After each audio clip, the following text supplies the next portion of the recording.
Hello and welcome back to OCD Coded. I'm Erin Brown, licensed marriage and family therapist and mental health counselor. I also have OCD myself, and I really hope to help people to learn to understand their OCD, to even know that they have it, because it can be just so internal, and really help them learn how to turn it into a superpower or into a strength instead of something that feels like an obstacle. And so today we're going to be talking about feeling left out. It's a little more of the continuation of the FOMO and some of the other conversations we've been having. But it's also about the episode of Ginny and Georgia, actually, and about like OCD and the media. And so Ginny and Georgia is the show on Netflix, and I thought they actually did a pretty good job of showing OCD and the inner kind of process about it. It was season 3, episode 9, where they really kind of did a deep dive. And so there will be some spoilers, I guess. So if you keep watching, so just be aware. But that wanting to talk about just how, it surprised me because watching the episode really affected me for days after. And I found myself memory hoarding about it quite a bit, which is, kind of replaying the memory or replaying thoughts about it and kind of thinking about it again and again. And so it's this kind of intrusive thought where it just kept popping into my head. And there's a really, for me, the compulsions and the obsessions are internal mostly. And so that makes it really hard to know that I'm doing it or for other people to be able to help me with it. Um, or for, just to notice even when I'm doing it. I've had to do a lot of work about that, and it's gotten better over time. And so one of the things that I try to measure success about, because I mean, OCD is not something you get cured from, you learn to embrace it and turn it into a superpower. And so, um, but realizing that I'm going to judge my success by trying to decrease the time, that I get stuck in it instead of thinking that there's going to be perfection, that one day I won't ever do it again, or that I'll know exactly what to do as soon as it comes up and I'll always get it right away each time. And so just but being gentle with myself and compassionate and being like, okay, trying to notice how long it took me this time and be curious about that, and then try to just make it less next time that it takes me to kind of work through the calculations, as I call them, which is kind of the da da da da da da da da da of the thoughts, and being able to,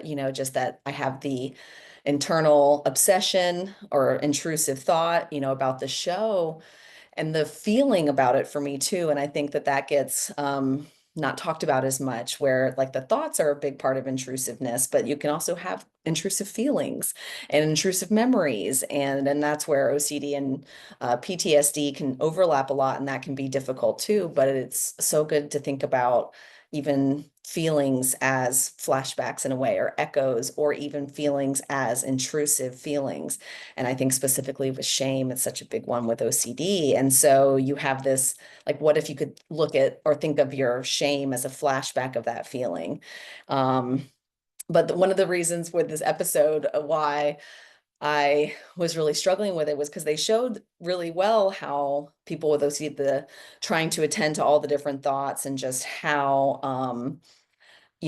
much is going on internally with it, about like, should I do this? Should I do that? What if I do this? Well, I'll do that, but this is me, but that's me, or maybe not. And, you know, and just going on, and how, really not wanting to disappoint anyone, and really feeling really deep feelings. But then because of all the internal compulsions, like, like in the episode, it's like my mom is texting her about like, don't forget to take something out of the freezer. And she's like, of course I won't forget. But then because of all the compulsions and then obsessions, and having to spend so much time kind of soothing herself from all that, or working through those calculations, she forgets to put the thing in the freezer. And then mom's disappointed and she's all upset, and feels like she let people down. And it's such a hard process, but to explain, because and how to then work through without blaming ourselves. But again, and one thing I say all the time, shame doesn't work. Like, why do we keep using it? We don't, we keep using it with children and ourselves, but we know that shame doesn't work. We know that ads about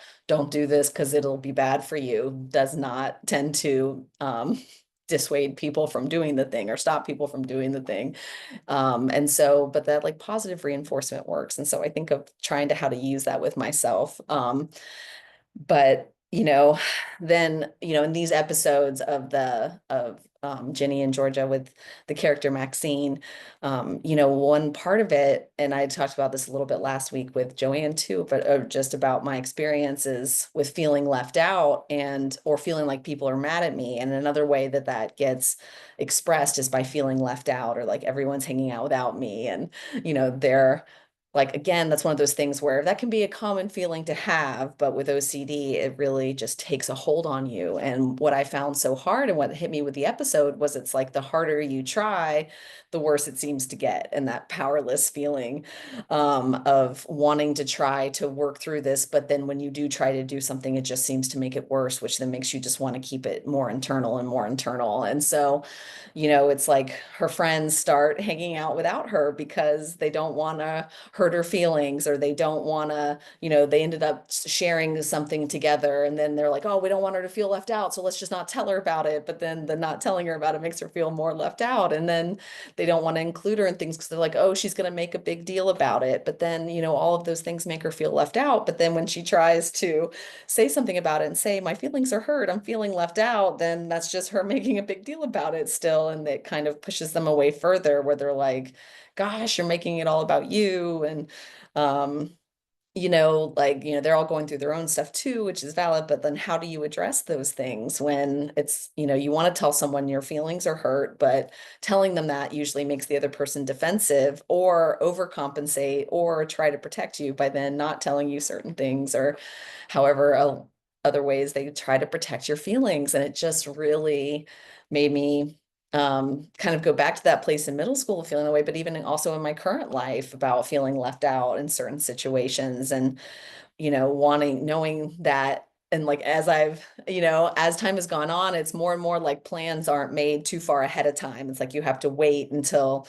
right before. And as an introvert, sometimes I like that because I might want to say yes to something, but then not feel like it later on. And but it also is really hard to plan and be prepared. And with OCD that wants a known, it's like knowing if we're going to hang out or not becomes, it's a whole thing that it just feels like every week I have to kind of work through about like, okay, am I going to reach out to people or not? Are they reaching out to me? I'm sure they're busy too, so I'll reach out to them, but then how long do I reach out to them, before I stop? Just all of those kind of relationship OCD kind of questions that really are just exhausting. And those are the calculations of having to work through that and then trying to feel okay during it. And then when I do find out that something had happened where I wasn't included in, probably not for any direct reason, or, and that people are allowed to hang out in different groups. And I know too that sometimes I want to hang out with different people, and it doesn't mean I have to invite everyone to everything.